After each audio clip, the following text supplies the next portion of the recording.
just in. It has been confirmed by the CDC that a measles outbreak has occurred right here in Muncie, Indiana. There have been 20 known and reported cases at Ball Memorial Hospital. We sent our top reporter, Emily, out into the community to find out if our community members know exactly what's happening right next door. That's right, Laken. There hasn't been a measles outbreak in many years, but we're facing an epidemic. School-age children face the most risk of contracting the viral infection, but anyone who has not been vaccinated or is in close contact with someone who is affected by the measles virus is also at risk.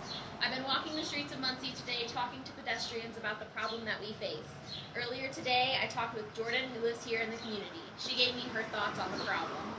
And I'm here with Jordan, who is a member of our community. So Jordan, tell me what you know about this measles outbreak that we've been experiencing here in Muncie. It's totally crazy. I thought the measles were completely gone now.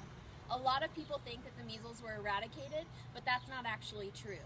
What happened is people who can't receive the immunization or never did receive the immunization, the MMR vaccine, they are more susceptible to contracting the virus.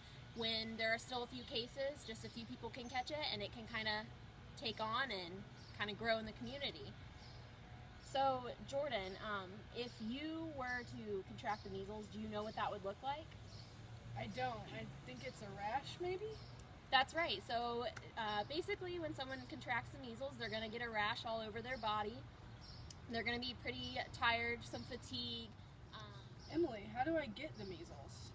There are a lot of ways that you could get the measles. It is very easily spread through coughing and sneezing. Those droplets are easily spread from person to person, and that's how someone would contract the virus. Is there anything I can That's a really good question, Jordan. So there are a lot of ways that you can prevent contracting the measles. One is going to be staying away from people who have the measles, especially if you haven't been vaccinated. The other thing you're going to want to do is make sure that you're washing your hands often with soap and water. And if soap and water is not available, using a hand sanitizer with 60% alcohol is a great choice. Other things that you can do are making sure that... Oh, wait a minute. Other things that you can do are making sure you're not rubbing your face or your eyes, your nose with your hands, which might have touched those droplets. Making sure that if you're going into a patient's room, if you're in the hospital, you're wearing a gown and gloves. That way you're helping prevent the spread of that. So those are just a few of the ways that you can help so that you prevent it. But the number one is going to be receiving the MMR vaccine. So Emily, tell me more about the vaccine. How does that work? So the vaccine is the MMR vaccine. That's going to be measles, mumps, and rubella. You're going to get it in 2 different doses. The first one should be given between 12 and 15 months of age. The second one should be given between ages 4 and 6. The second shot can actually be given 28 days after the first shot is given, but most of the time students or school children will wait to have it done until they're between ages 4 and 6. So Jordan, when we talk about treating measles, it's going to be aimed at the symptoms. So when you're fatigued, it's resting, making sure that you stay hydrated by taking in enough fluids. We're also going to want to make sure you're taking antipyretics such as Tylenol to help with a fever that you might get. And then just trying to prevent any sort of complication of measles. You don't want anyone to get pneumonia or earaches and ear infections. Those can be quite common. And if you do develop those, then that puts you at more risk for a worse prognosis. Basically, it's going to prolong your illness, and we definitely don't want that to happen. So we're going to aim at the symptoms, try and keep those down.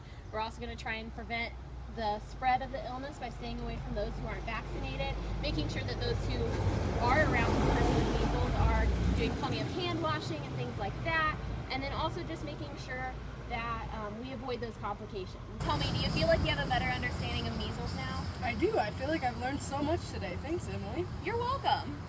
Back to you, Laken. Thank you, Emily and Jordan. Now we all have a better understanding of exactly what measles is. Stay tuned for our next topic, raccoons rattle homeowner.